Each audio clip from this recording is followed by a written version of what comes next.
Okay, so good morning everyone. So last time we saw how we can reduce the depth of a AC0 circuit using a threshold circuit, and we can bring it down to depth 3. So there were two important points that we assumed, we did not prove. First is the kind of circuit that we constructed had one majority gate at the top, followed by parity gates at the second level, and then it had AND gates at the third level. And the second is of course the ValiantVazirani theorem that gave us the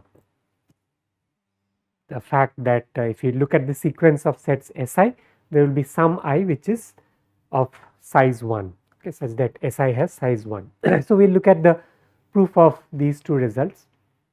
So first let me start by looking at the first point. So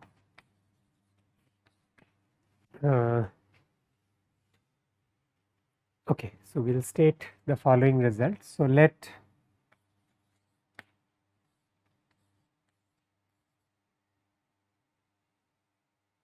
C be a depth 2 circuit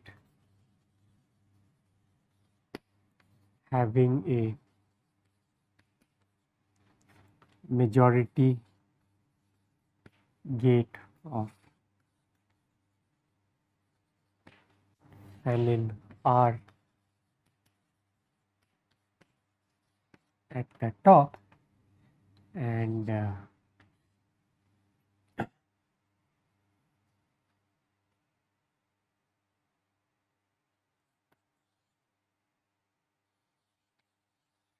parity gates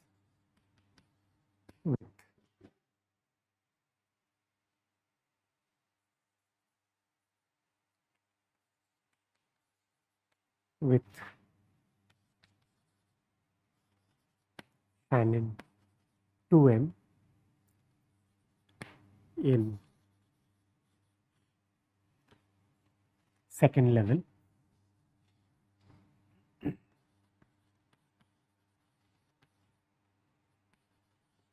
Okay, then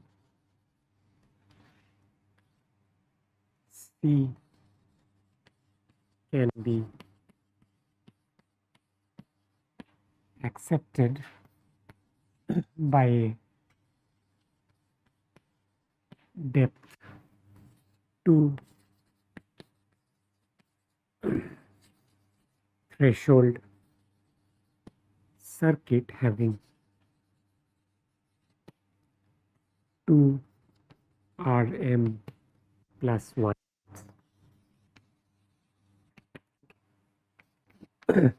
So pictorially what we are saying is that suppose I have a majority gate followed by some parity gates below it, okay, and this has fan in R and all these gates have fan in at most 2m. Then I can reduce this to a circuit which will have one majority gate at the top, okay, and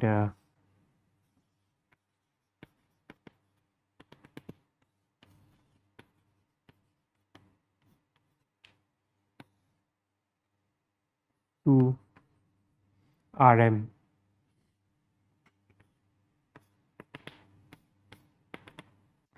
majority gates in level 2. This is what we'll show, and this would kind of tell us that without any loss of generality we can assume the circuit to have only majority gates. So just for the construction, just so that we will be giving a construction, right.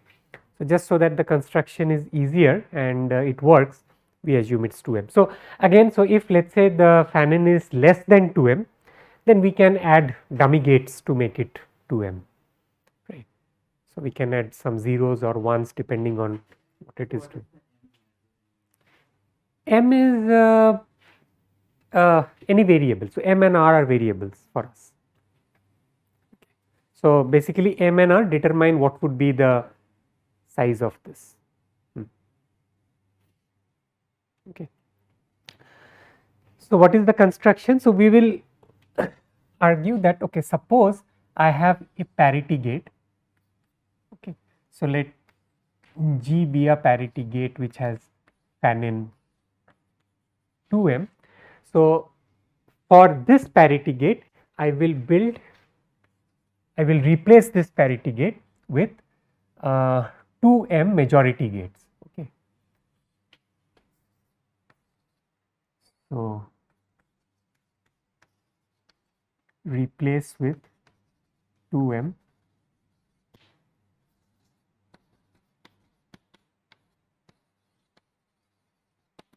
majority gates, and there are r of them. So therefore I will get a total of 2 Rm gates at the second level. So what would be the construction? So what do we want? So we want to kind of simulate parity. What does it mean to say simulate parity? It means that, well, if the number of inputs is odd, then the parity gate should output 1, and if it is even, then it should output 0. So how do I simulate that using 2m majority gates? So what the idea here is that follows. So for each odd I between 1 and 2m, there are m many odd i's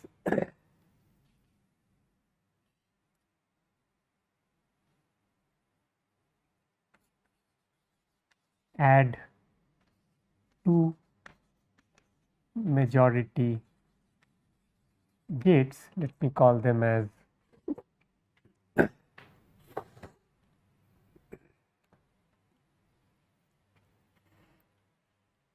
so this is for a gate G, so let me call them as H G1 and H G2 such that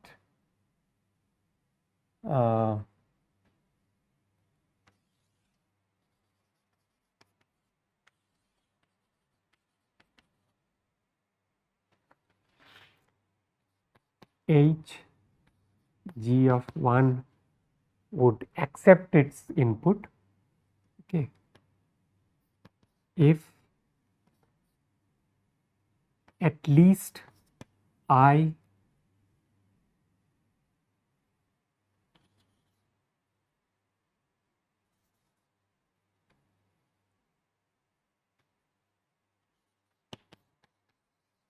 inputs are 1 and H G2 accepts if at most I inputs are 1. Okay.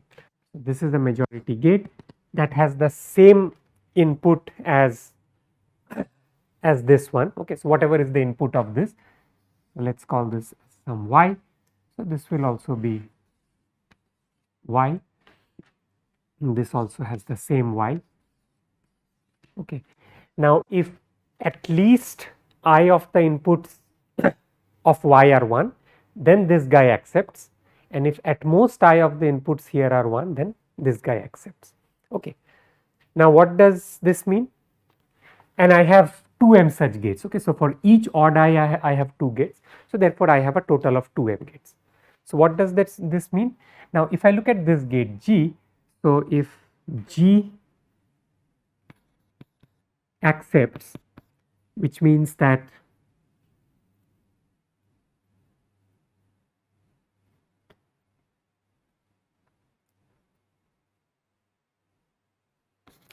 y has odd number of ones. What does it tell us about these 2m gates now? How many of them will be 1? So, so there are an odd number of gates which are 1. Okay. what does this tell us? So, for all j up to that particular I, okay. So let us say that y has I number of ones where I is odd. Yeah. So let us say y has I number of ones. So up to that I, these kind of gates will accept, right, because this has at most this would accept if at most of inputs are 1, and for all j that is greater than or equal to I, these gates would accept. So how many gates are accepting in total? M plus 1, exactly, right. So exactly M plus 1 of the majority gates accept, and if G rejects, which means Y has even number of ones, then for let us say Y has, again assume that Y has I number of ones. Now I is an even number, so I minus 1 is odd and I plus 1 is odd, okay. So till up to I minus 1 these gates would accept, and from I plus 1 these gates would accept. So how many majority gates are accepting now? Exactly M, right. So exactly M of the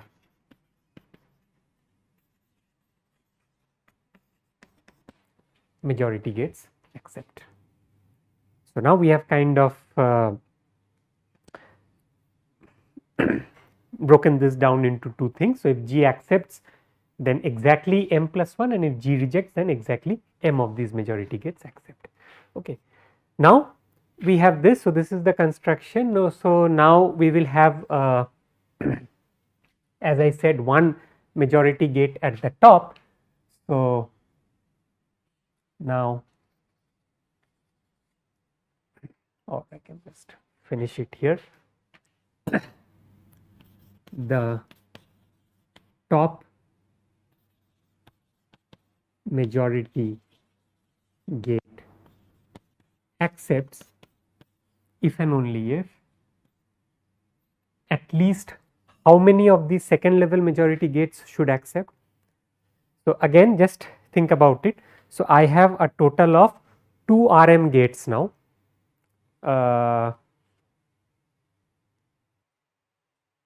Okay. So I have, so for each G over here, I have a total of 2 M gates, right? And anyway M gates are accepting. So it is between M and M plus 1. Okay. So for R many parity gates, I anyway have Rm many gates which are accepting, right. So it can be Rm plus R, or I mean it can be a maximum of Rm plus 1 and it is a minimum of Rm, right. So it is between Rm and Rm plus R, right. So when would this guy or when would this top majority gate accept? So here this guy would accept if greater than R of these guys are 1, or in other words greater than R by 2 are 1. So here when would this guy accept?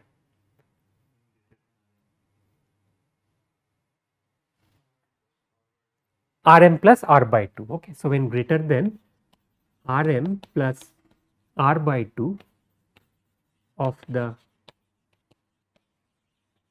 majority gates in level 2 accept or output 1. Okay. Because that means that at least I have, or I have at least greater than R by 2 many ones from here. Okay. Because that would, those R by 2 would contribute to a extra 1 over here, and that is what I need. Okay. So this is the entire construction.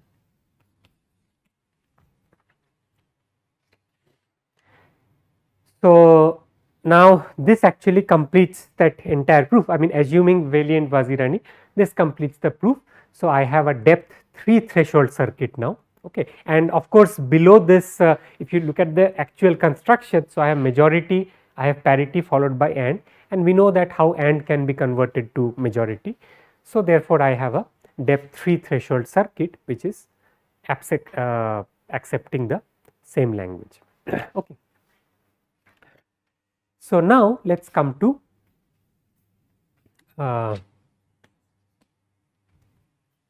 the main part or the main technical part of the proof, that is the result due to ValiantVazirani.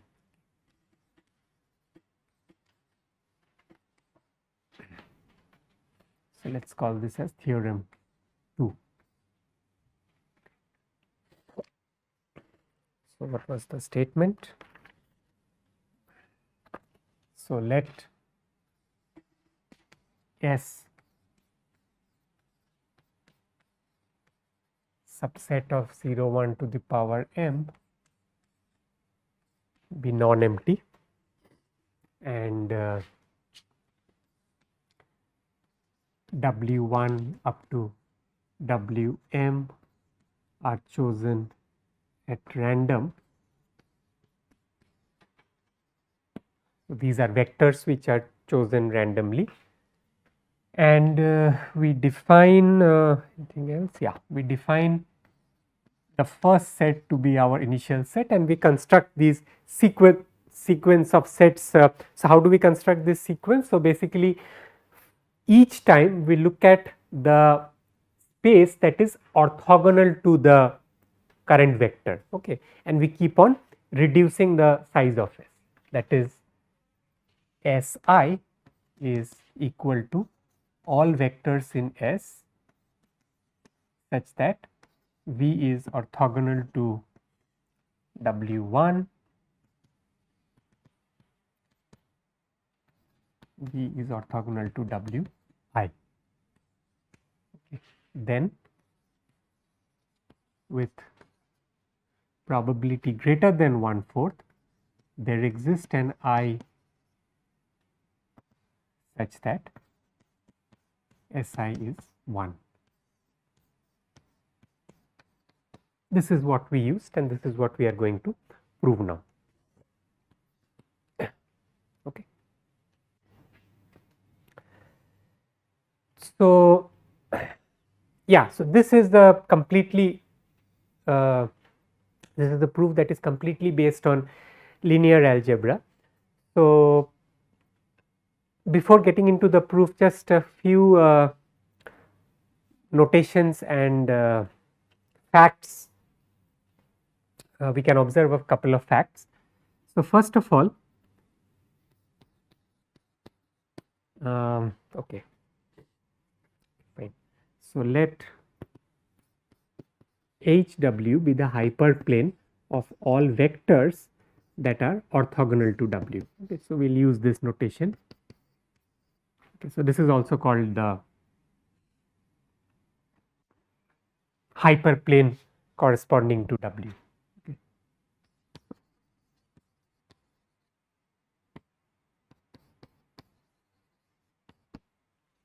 Okay. And it is easy to see that this is actually a subspace as well. Okay, this is actually a, well, it's a vector space. So we don't have a, yeah, if I look at the set of all vectors, then this is a subspace of that space. Next, what is the size of this subspace?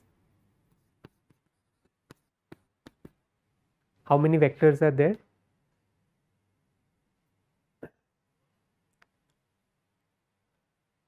So, the total space 0 1 to the power m. So, S need not be a vector space. Okay, S is just some set.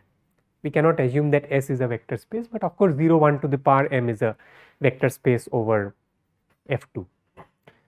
So, what is the size of this subspace?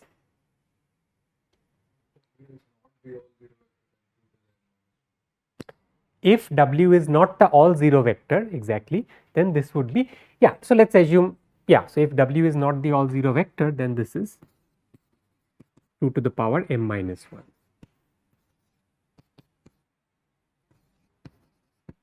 Correct. Now if I look at, let us say, intersection of this space, okay, so let us say if I look at HW1 up to HWL, what will be this? So I have this space. Now again I take another vector, okay, and suppose they are all linearly independent.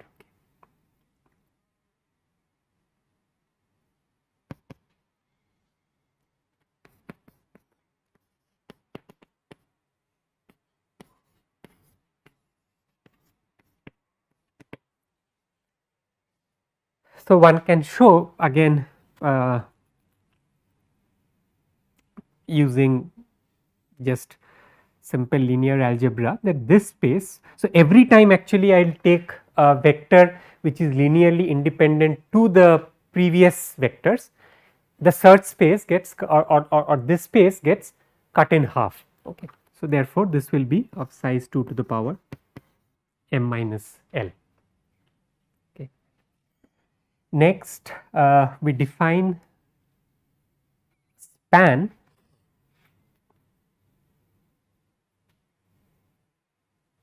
Yeah, this is a subspace of size 2 to the power m minus l. Okay, next I'll define rank. So rank of S is the smallest number of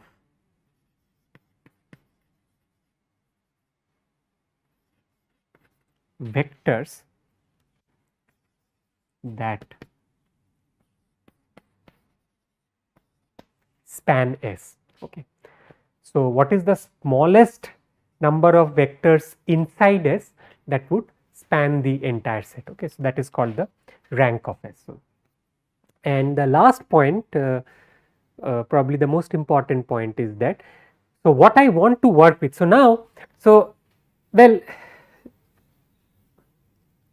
again one can show that if I take the smallest number of vectors, they will have to be linearly independent, because if they are not, then I can get a smaller size set. So I have this set of vectors which span the entire S, and they are linearly independent as well. But for us to work, okay, so for us to prove this theorem, what we need is a special set of such vectors, okay. So namely the uh,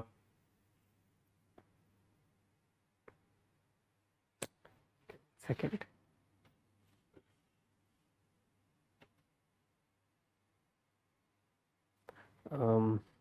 anything else? Yeah, it's okay. Yeah, so what I need, so for us to be able to prove this theorem, what we need is not just any set of vectors, but a special set of vectors, namely the standard basis vectors, okay. So that is basically the vectors which have a 1 at a single position and all zeros everywhere, okay. So one can show that, so if S has rank k, then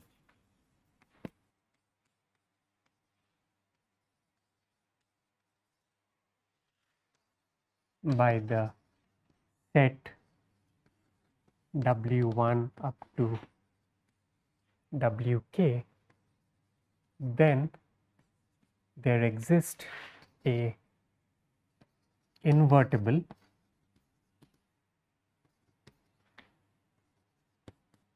M cross M matrix M such that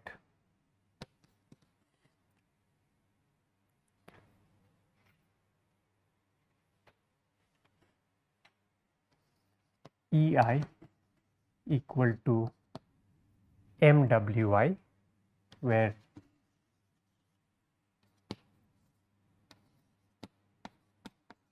EIs are the standard vectors in 0 1 to the power m, okay. So again this is a standard idea that I can always do a change of base. I mean, this is not exactly a basis because S need not be a vector space, but I can basically change from any linearly independent set to another set linearly independent, anything that I want via a invertible matrix. Okay, and uh,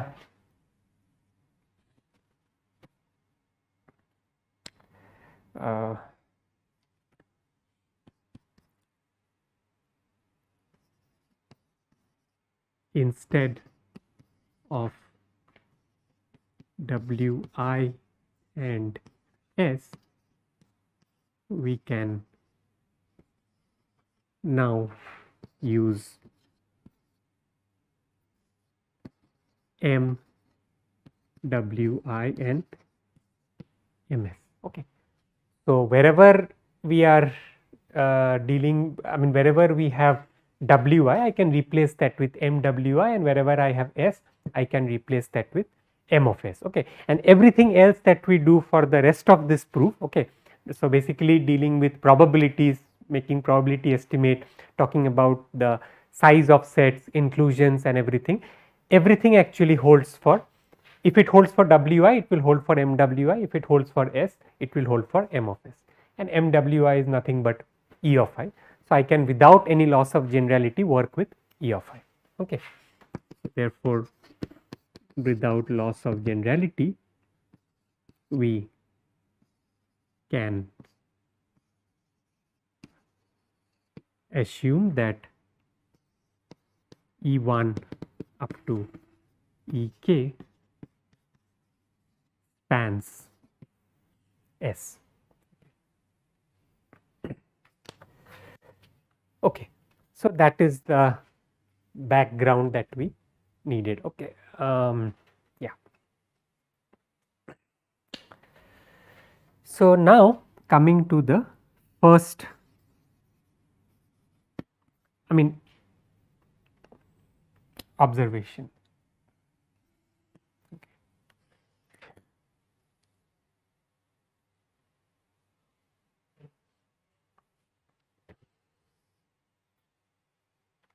Okay, so if W1 up to Wm minus 1 are chosen independently at random, then we want to estimate what is the probability that these vectors are linearly independent. Okay. So suppose I take a set of sub m minus 1 vectors, what is the probability that they are linearly independent? And we will show that this is greater than half. Okay. How does this proof work? So this is again just straightforward counting. So we will just count how many choices we have for each of these vectors. So first of all, how many choice do I have for W1? What vector can W1 be? Okay, so for this set to be linearly independent, note that none of the vectors can be the all 0 vector, right? So for W1, I have 2 to the power m minus 1 many choices. Okay, so 2 to the power m minus 1 choices. Now, how many choices will I have for W2? Okay, so W2 cannot be anything that is in the span of W1. Okay, how many vectors are there in the span of W1? Essentially, there are 2 vectors, right? So W2 cannot be any of those 2 vectors. Right. How many choices do I have for W3? Once again, W3 cannot be any vector that is in the span of W1 and W2. Okay, so these 2 vectors together will make span 4 vectors. Okay, so it will be 2 to the power m minus 2 square. Okay, these many choices. So if I go down this way, for m minus 1, I will have how many choices? For any I will have 2 to the power m minus 2 to the power I minus 1. So, this will be m minus 2 choices exactly, right. So, now I will just estimate the probability that all these wi's and this is basically the number of choices so that they are linearly independent. Okay. So that they are linearly independent. Okay.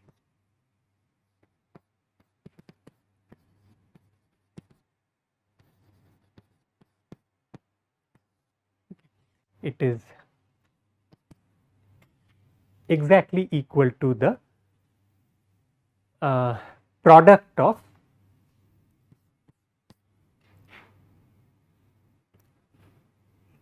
I going from 2 up to m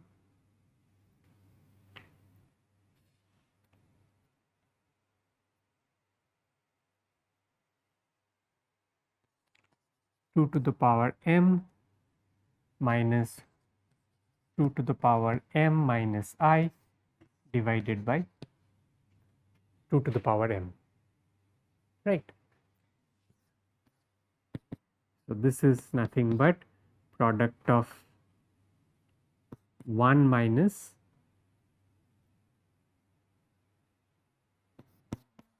1 over 2 to the power I, right, and this can be shown to be by induction. One can show that this is greater than the sum of 1 minus the sum of 1 minus sigma 1 over 2 to the power I going from 2 up to m. Okay. So, this can be shown by induction. So, what is this value? So, for I going from 2 up to m 1 over 2 to the power I. So, basically this will be 1/4 plus 1/8 and so on. So, this is greater than or equal to 1 minus half, which is equal to half. Okay. So, this proves the lemma. Now, I can also generalize this a little bit and make a slightly more general claim. Okay,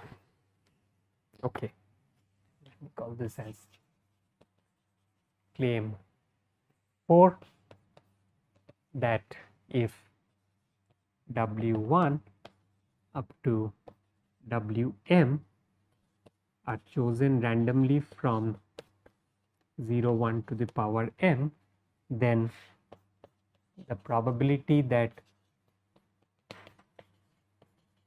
W1 up to Wm are linearly independent will be how much?